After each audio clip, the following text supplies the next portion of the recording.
আমার ভাইয়ের চরিত্র হলো যখন গান শুনে কান খাড়া করে, যখন কোরআন তেলাওয়াত শুনে তখন ওদের মেজাজ গরম হয়ে যায়। এরা যখন আল্লাহর বিরুদ্ধে কথা শুনে, নবীর বিরুদ্ধে কথা শুনে, ওলামায়ে কেরামের বিরুদ্ধে গালিগালাজের কথা শুনে তখন কান খাড়া করে, মনোযোগ দিয়ে শুনে।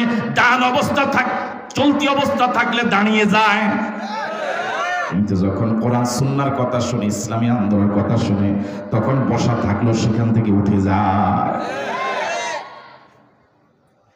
মিলতেছে? আগের চরিত্রের সাথে বর্তমান পৃথিবীর অবস্থান মোটামুটি মিল আছে তো? ওনারা মোটামুটি মিলবে। আমি তো দেখি 16 আনা মিল। হ্যাঁ, কত আনা মিল? আনা বুঝেন আপনারা? আনা কত পার্সেন্ট মিল? 100% জবাব দিলে না। কত পার্সেন্ট মিল? একটা লোক হেঁটে যাচ্ছে, অনেক জরুরি তাড়াতাড়ি বাজারে যাবে, যখন দেখলো এখানে দুইজনে ইসলামী আন্দোলনের বিরুদ্ধে কথা বলে, হুজুরদের বিরুদ্ধে কথা বলে, দাঁড়িয়ে যায়। তার এখন বাজারে তেমন জরুরি লোক নাই, এখানে দাঁড়িয়ে ওই দুইজনের কথাকে একটু হাওয়া দেয়। ঠিক নয় কি? যখনই কোনো মজলিসে হক কথা বলা হয়, অন্যায়ের প্রতিবাদ করা হয়, এখানে বৈঠকের সদস্য সে থাকলেও সেই কথা সহ্য হয় না, এখান থেকে উঠে চলে যায়। এই জাতীয় লোক পৃথিবীতে এখন আছে না নাই? এদের সংখ্যা খুব কম।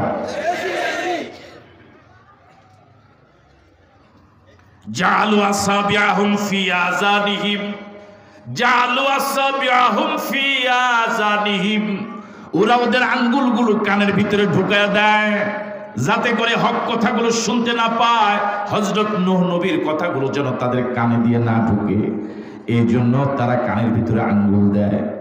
শুধু তাই নয়, ওয়াস্তাগশাউ সিয়াবাহুম, ও আল্লাহ, ওরা শুধু আমার কথাকে অপছন্দ করে কানে আঙ্গুল দেয় না, আমার চেহারাটা ওদের কাছে এত অপছন্দনীয়, ওরা বেগানা মহিলার দিকে আমার ভাইয়েরা পুলকিত নজরে দাঁড়িয়ে দেখে থাকে, তাকিয়ে থাকে, সব অন্যায় চরিত্রগুলো ওরা দেখে, সব খারাপ দৃশ্যগুলো ওরা দেখে, ওদের মেজাজ ভালো হয়। যেই না মাত্র আমি নূহের চেহারা ওরা দেখে, ওয়াস্তাগশাউ সিয়াবাহুম, ওরা ওদের শরীরের থেকে একটা কাপড়কে চেহারার সামনে এইভাবে আড়াল করে যাতে করে আমার চেহারাটাও না দেখে। হযরত নূহ নবীর কোন অপরাধ ছিল? কথা বলেন কেন? কোন অপরাধ ছিল?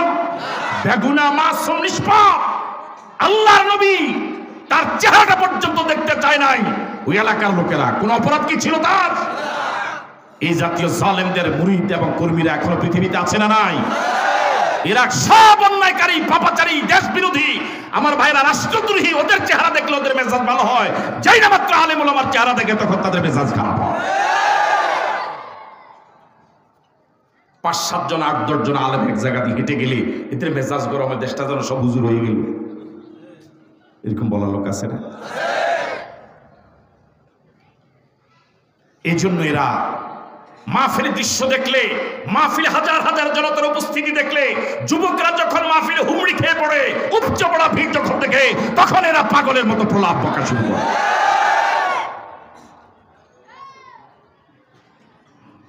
ওয়াস্তাগশাউ সিয়াবাহুম, ওয়াস্তাগশাউ সিয়াবাহুম, ওরা আমার চেহারা পর্যন্ত দেখতে চায় না। আল্লাহ, কত অবহেলিত অবস্থা হযরত নূহ নবী ছিলেন।